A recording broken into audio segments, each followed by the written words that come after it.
I've been experimenting with mounting my 808 car key micro cam on my Park Zone T28 Trojan electric RC plane. What I had been doing is just mounting the camera in a fixed position, either pointing towards the motor or pointing towards the tail. But what I found in the videos was, most of the time I'm either getting the view of the sky, which to me is very boring. I wanted more of the ground, the scenery around me. So I got to experiment with some ideas, and I come up with a pretty intriguing little concept here.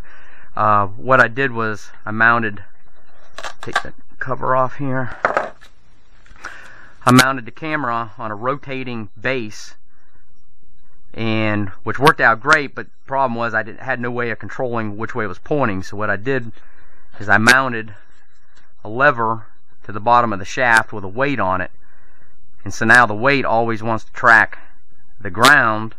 So now it's basically self-panning. No matter which way you're pitching the plane, the camera will follow it. So it's essentially always pointing towards the ground to get that ground effect video. The parts actually came from an old Radio Shack Interceptor 3-channel helicopter that the circuitry had gone out on it. So I removed the shaft, the props, and the gear, the big wide gear, actually proved to be a very good mounting surface. Like I said, there's no servos, there's no motor. The gears aren't even used; they're just used as a platform to attach the camera to.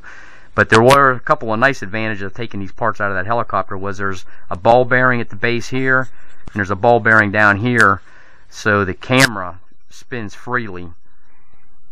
And the canopy is required. The video would be much clearer if I didn't have to shoot through this kind of opaque plastic.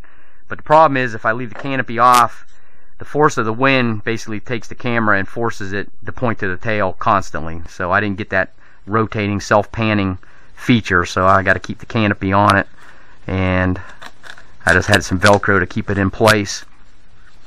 But I'll show you some of the video that I've taken with it and see what you think.